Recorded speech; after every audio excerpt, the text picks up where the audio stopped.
Maria? Mike, you want to come? You want us? How does this sound? Good. Good, okay. Baha'is are engaged in cities and villages across the globe in establishing a irrespective of that, are invited to take part. This pattern of community life is giving rise to vibrant and purposeful whereas relationships are fundamental to mankind, justice and freedom from prejudice.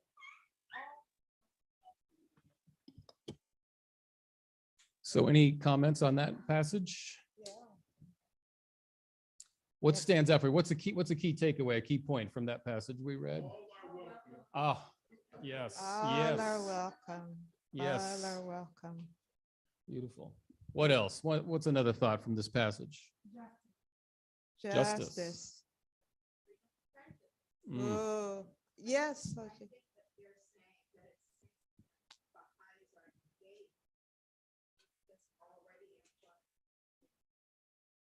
Mm, Yeah, beautiful. yeah. And inviting everyone to come and participate in this process, right? All are welcome. Simone, did you want to say something? I thought you wanted to make a comment. Oh, okay. All right, so maybe we can move on to the next quote. I think if we did Mhm. the third quote, I think. Oh, the third one, I think so. a rising spirit. Declan, would you like to read A Rising Spirit? Do you, okay.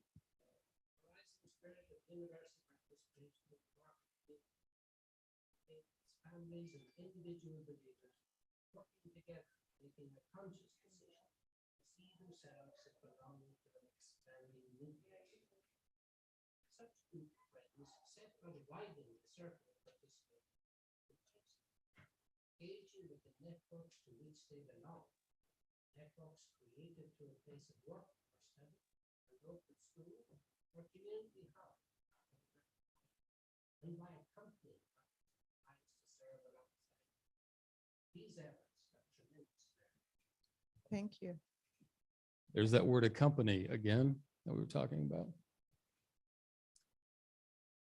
Any thoughts, reflections, anything that stands out from that particular paragraph? Yeah. A conscious decision, yes. Yeah. And Pamela just walked in and reminded me the previous quotation referred to the arts, of course, which is what we're learning to engage with. It's a new process and we're learning to do it. And may I just say, we have 3 sort of interactive art projects here, which the Arts Committee has prepared for us. So that scroll out there is terrific and a response to these art pieces, and then the inspiration tree. So maybe before we leave today, that could be our final act of service as we leave, is to go visit each of those 3 places and make your mark. Okay, any other thoughts on the passage we just read? Yes. Yeah. Sana. My mind is still with the first It's okay. passage because still want to, Please. anyways, the concepts of vibrant community is very important. So it says that vibrant communities is wherein relationships are founded on something, and then universal participation. That kind of caught my mind. Like, what does that mean, universal participation? Universal is like who, and then participation in what? No, if you want to talk about that. So Mhm. in relation to vibrant So- communities. So this pattern of community life, what is the pattern that it's referring to? Does anyone know? Vibrant community, you're right, and new communities were in really, yeah. Yeah, Tony.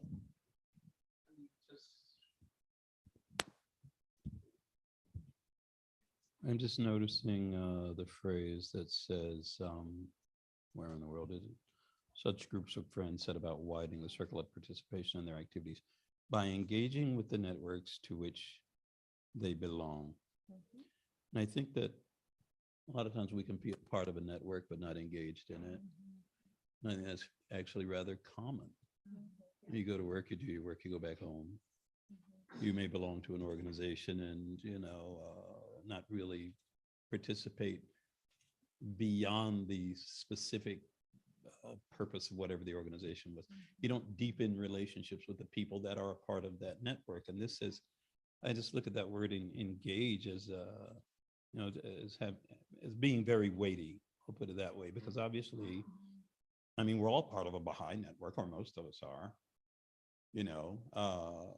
but that doesn't necessarily mean that we are engaged to the extent that we could. Let's face it, we have lives, we have other aspects to our lives, let's put it that way. And so to the point of being truly engaged, we just using that as an example and looking at the other networks that we are a part of, how do you go beyond membership, which is a label and just, a fact, okay, you're a member, to being truly engaged. And that's a major difference there. Yeah. We were just chatting about this, like, what is the values of our community? How are we prioritizing them? So you could look on the outside and say that maybe I live in part of a vibrant community, but what it really is just a busy community, to be honest. Like, this is what we were talking about, is like, I've been listening to when I invite people to things that are deeper, what their response is. And many times it's like, man, I've always wanted to go to that. I wish I had time to do that. Right. So I've been thinking a lot about that lately. Like, if they're being honest and not just saying that to be nice, then this busyness, which we were saying is sort of like the new apathy, right? Like you just get caught up in this like flow. And so you're just going with the river, as opposed to this conscious decision to be more deeply engaging. So if I'm thinking about my own life, what's getting in the way of me doing that, of being a vibrant participant? Because am I even a universal participant? I don't know. You would look from the outside and say, sure, yes, she's a universal participant. She's doing things. But am I fully, am I engaged? I'm there physically, but am I engaged in these communities? So I've been asking myself this. If I'm not, then what would I have to change or reprioritize in my life in order to actually be an engaged participant, in order for me to actually be a universal participant? I think that's something each one of us has to decide and tackle. Does that mean my job and my promotion, I could get sucked up into that? Now I'm busier at work, my kids and sports and what, none of it's bad, but is it leaving the space and the breath for the life that I want to be able to engage with other people? That's the deep conversation we were talking about, which relates to this. And does it leave space for me to even notice if other people aren't invited to the participation? It doesn't, because I got to go, because I'm busy, because I got something else. Thank you. Jim, and then, Jim, Soji, and then Yasin. So I think I'm going to throw a little bit of a monkey wrench into this. My struggle has always been, what is community? I live in a neighborhood of about 12 buildings that we could make our own community. We're trying to do some community stuff there. Is it community? Is it the church or the Baha'i community that we're in? And there are some vibrant churches. We heard about one from Mary earlier. And there are some vibrant Baha'i communities, but there are not some vibrant Baha'i communities, and there are not some vibrant churches. But what really is community? What is the definition? When I read this, when I first started hearing about, building vibrant communities, I struggled with the word community and not vibrant and, the building of them. Soji.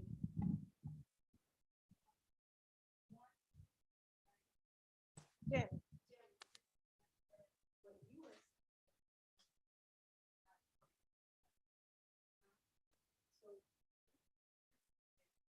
This first paragraph, like what's being said.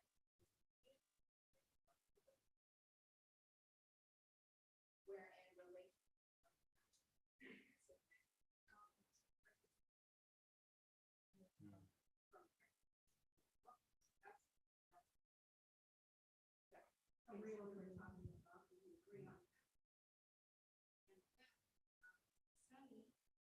You were asked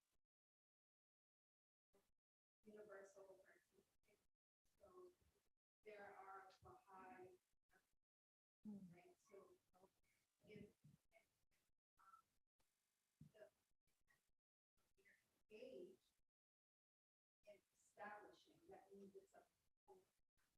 engage in establishment.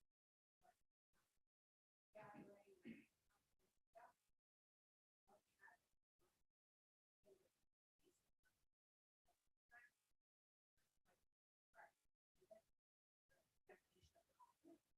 They're engaged in establishing everywhere if you get.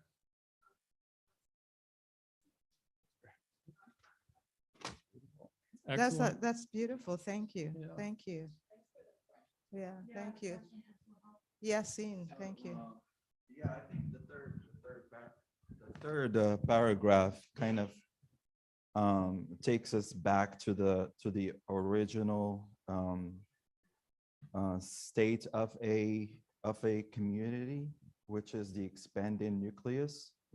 So when you look at a nucleus, it's the smallest pattern and it expands, so it grows and it's dynamic. We could look at a community or a neighborhood as that nucleus. That would be like the beginning of something happening in that neighborhood as the nucleus. For example, one devotional gathering. And from that devotional gathering, there's community that is interacting, families that are interacting. They have kids, they have junior youth. So, and from there, you know, there would be discussions about children's class starting or a junior youth group starting. And then, of course, as Baha'is, we like to be heroes and do everything ourselves. But the idea is to get that community or the community members to be active protagonists also in the process of educating the children and the junior youth, and be active participants. And that's what the universal participation is inviting everybody to be part of that process, not just doing it ourselves. Right, and not going in there, as you say, like heroes. We're not delivering anything. We're delivering ourselves. We are ourselves offering to collaborate and work together. We are all protagonists. This is a constant reminder. We all have a role to play. Yeah, there could be several. Yeah. Right, yeah. We're going to continue in the small groups, but so under this category of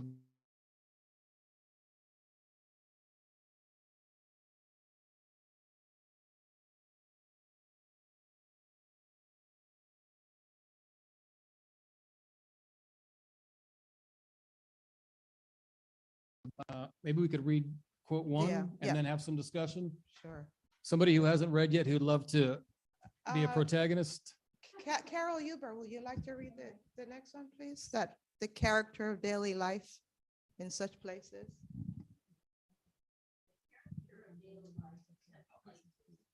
Centers of intense activity.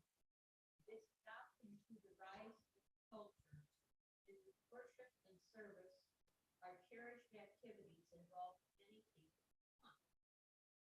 Uplifting, well-prepared community gatherings, extending in some cases to camps and festivals, occur with an increasing frequency, and these songs feature prominently on tables. Indeed, the arts as a whole, so integral a part of development of community from the start, stand out in such as an important means of generating joy, strengthening bonds. Do you have disseminating knowledge? Disseminating? Oh, sorry. Disseminating knowledge, consolidating learning, and acquainting those in the wider society with principles of. Thank you, Carol. Should you continue reading? This is my first. Yeah, I don't think it. Yeah. Okay. Maybe, Thomas, would you be kind enough to read the next paragraph? Give rise to a pattern of collective death, distinguished not only for its commitment to service, but also for its attraction to worship. Witness, for instance, how gathering for worship have been integrated into the spiritual life. Devotional meetings are occasions where any soul can feel the heavenly fragrances, experience the sweetness of prayer, meditate upon the beautiful earth, and transported on the wings of the Spirit, that commune with one another, feelings of fellowship and common cause, particularly in heightened conversations, and actually at such times through which the gates of the city of the human heart may be opened. Thank you, Thomas. That's a rich passage to unpack. And as we're thinking about that, it mentioned in the beginning, the pursuit of the plan. So we saw in the film earlier glimpses, there was mention made to various plans that Baha'is do of various lengths, 7-year plan, a 10-year plan, and so forth. We're currently just started a 9-year plan. So that's what it's a reference to. It's a way to set aside a period of time, engage in some action, and then at the end of it, reflect and see how things went and make necessary adjustments and then start a new plan. But let's take a look at this very rich passage that we just read. And that process of action and reflection is something that happens not only throughout the process, not in in cycles, but also throughout everything that we're doing. And we have on our program tomorrow, during the closing program tomorrow, to spend some time reflecting on this conference itself. Yes.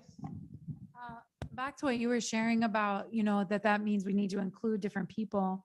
At this conference a few weeks ago in Tampa, there was a woman, she had gone to a bunch of Baha'i devotionals and she studied book 1 with people. And she said, I haven't started my own devotional because some of the ones I've been to have been very long, kind of confusing writings for me. And they're kind of quiet and like they don't speak to me culturally. And I don't want to host a devotional like that. And we were like, cool, you don't have to host a devotional like that.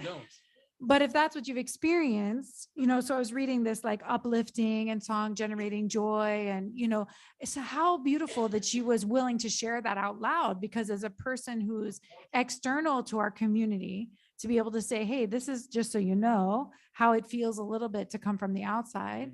And I would want to host something, but I'd want shorter quotes. I'd want more music. I want more community. I want more. And I don't know if that's allowed. That's what she said. So I've been thinking about that a lot, right? Because it's how do we have this opportunity to reflect on ourselves and say, is there a joyful spirit in our community? Oh, of course there is. We're Baha'is, but is there really? Like, does it feel like that? When someone comes in, are they welcomed into that joyful spirit, or does that joyful spirit just belong to those of us who know each other already? So I've been thinking about her a lot, and yeah.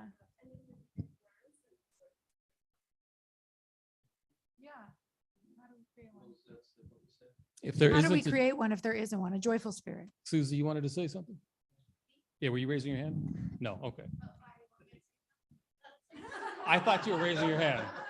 But I think, may I say, I think the point is that we welcome all different types of devotionals. There is no such thing as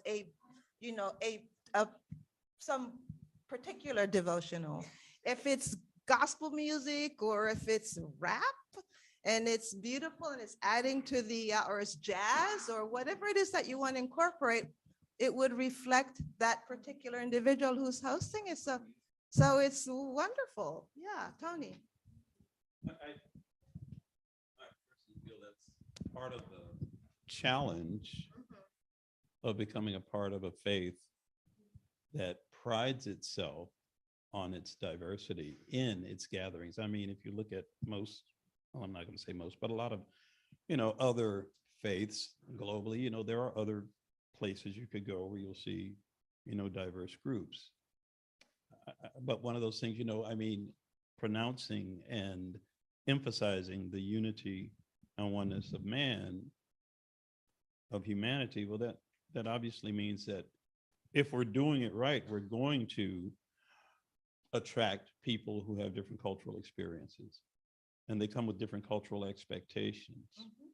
And I think that one of the things that we probably need to emphasize more is, and maybe we take for granted or assume that everyone that comes with an open mind to whatever they find. And I think that when we experience the discomfort of a new spiritual experience that doesn't go along with what we were expecting or what we experienced if we came from a, a tradition of faith, I think that we have to have a lot of patience with each other. I mean, when we think about the fact that Baha'u'llah says there's no clergy, he didn't say the job didn't have to be done. We're all doing the job to the best of our ability.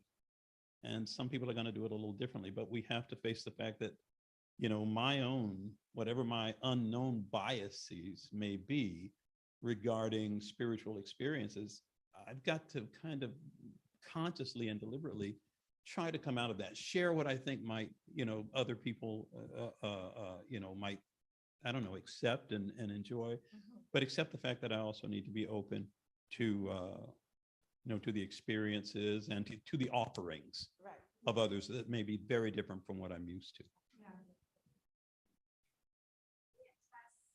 Yeah, Mary. What's going on? Yes.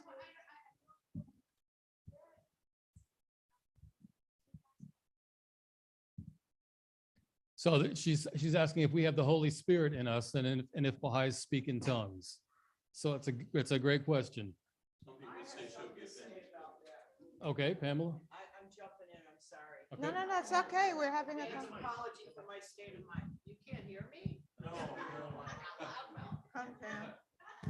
I don't tell a lot of people stuff like this. And anyway, not the tongues part, but I've been zapped. Okay, and I don't know why it happened. I didn't expect it to happen. I was a youth at a Baha'i youth conference and Seals and Croft were playing. Maybe that's why I got that. No.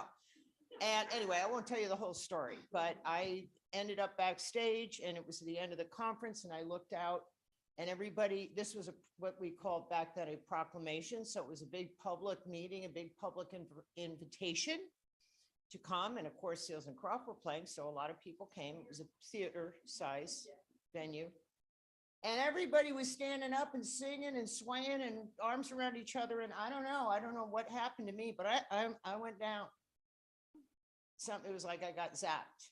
So I don't think we look for those things. I never look for those things, or it's not like a thing in the Baha'i faith, but things do happen to individual people, experiences that they may need to have happen at a certain time and place for them, and it's sort of directed specifically. I probably needed to have that experience for some reason, with some kind of confirmation. So, and I'm not going to speak for the whole Baha'i world, but I do know that individuals have had experiences. Let's just put it that way. Well, and just for the sake of context, correct me if I'm wrong here. Check me on this information. So I think when Christ first talked about this, he gave the instruction for his disciples to go out into the world, to go out into other lands, to spread the good news. And their first response was, they speak another language in those other countries. How can we do that? I don't speak their tongue. I don't speak their language. And so his guidance was that go and speak and talk, and the Holy Spirit will create a bond, a connection, a communication between the hearts, between the souls, so they will catch your spirit. Now, others later on, not Christ, but others in the Bible, speaking in tongues then became something that might be an indecipherable sort of sound coming out of our mouths, or something that only angels could interpret. But in terms of if the question is, do Baha'is believe that the Holy Spirit is present right now in this room, that it guides our lives, that it inspires our thoughts? That's that yes. Yes.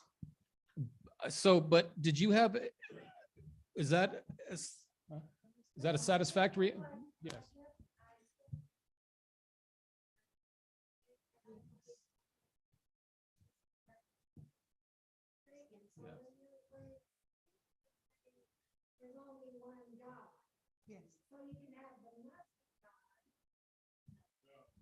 Well, that's okay. Let her finish. Yeah, Just a moment. Please finish. Please finish.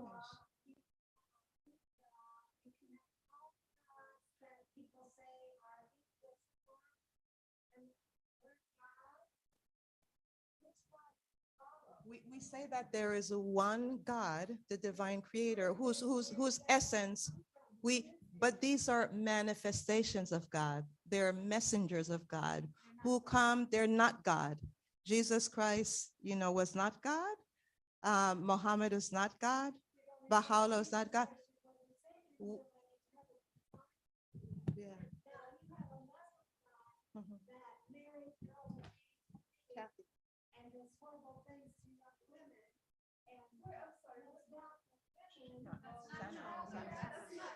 Easy.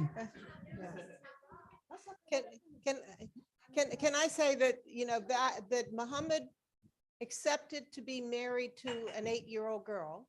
We don't know whether the marriage was consummated, but at the time and the customs of his day, he didn't have a choice to do that. Well, I'm not talking about, there are Christians who burn people at the stake.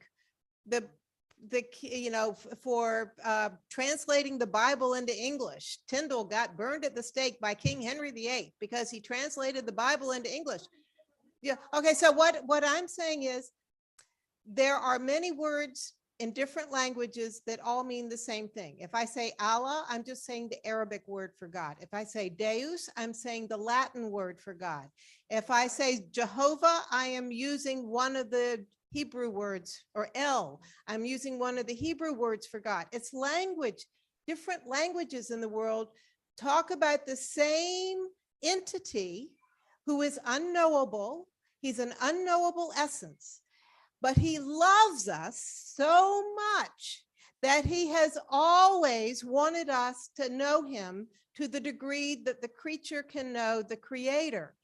And so we would say Jesus is God and he's not God. He says, if you have seen me, you have seen the Father, right? He says that. He said that in the New Testament. He said, if you've seen me, you've seen the Father. Now, if I want to look at the sun, I have to look at the sun in a mirror because my human eyes are not able to really stare at the sun. So if I look in a mirror at the sun, I am seeing the sun, but I'm also seeing an image of the sun. So to the degree that God can be reflected in a human being, when Jesus says, if you've seen me, you have seen the Father. You have seen as much of God as is possible for human eyes to see if you see me, speaking of Jesus. Muhammad, same thing. Buddha, same thing. Baha'u'llah, the same thing. Abraham, Moses, Zoroaster, they're all from the same source, the same one God. But that's okay. You're on your path and we're on ours. And I love the fact that you love Jesus. I mean, that is so important that you love Jesus. I spent years in the Holy Land and went to all the Christian holy places. I feel a very close connection to Jesus Christ. I love him more than I did when I was a Methodist. I absolutely do. As a Baha'i, I absolutely do. I feel I understand him now much better than when I was there every day that the church was open. I was the president of the youth group. I love Jesus. I adore Jesus. Yeah. Yes.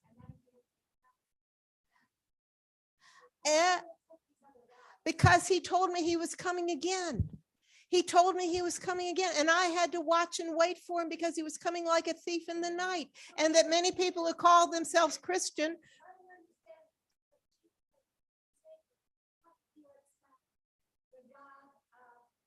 We're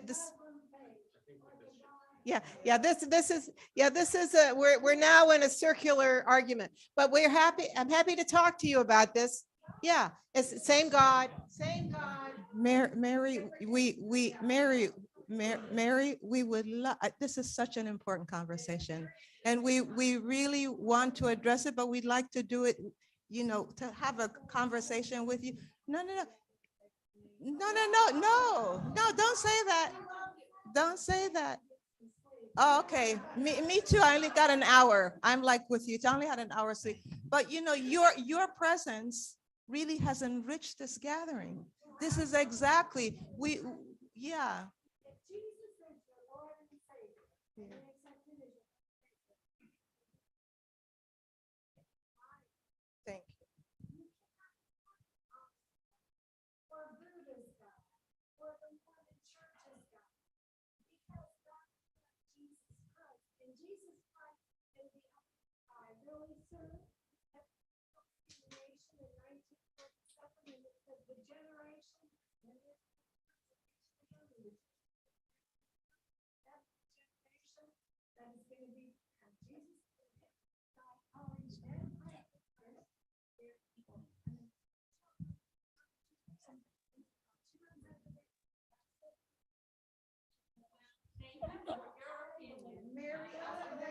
Okay, Bev is gonna have a hug and then we're gonna.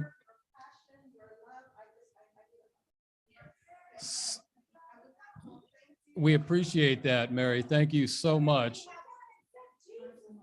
Okay, listen, so, You have a book called Thief in the Night that talks about all of those biblical, have you seen the book? Well, it talks about those scriptures. all right, so Mary, thank you, and thank everybody. So, I mean, because part of the question is about building vibrant communities, so this is all part of vibrancy. So here's what I'd love to do, where this has been very enriching. Let's call it 425. So what we're going to do, we have one more small group breakout session on this theme. And we have 1 hour for that as always. Let's get some men and women to transition these chairs to the back room. So friends, at 5:25, let's all start flooding out that door for a conference photo, okay? That's, do what? Do the photo? Yeah, Do what? we can do the photo before. so. You mean do it now?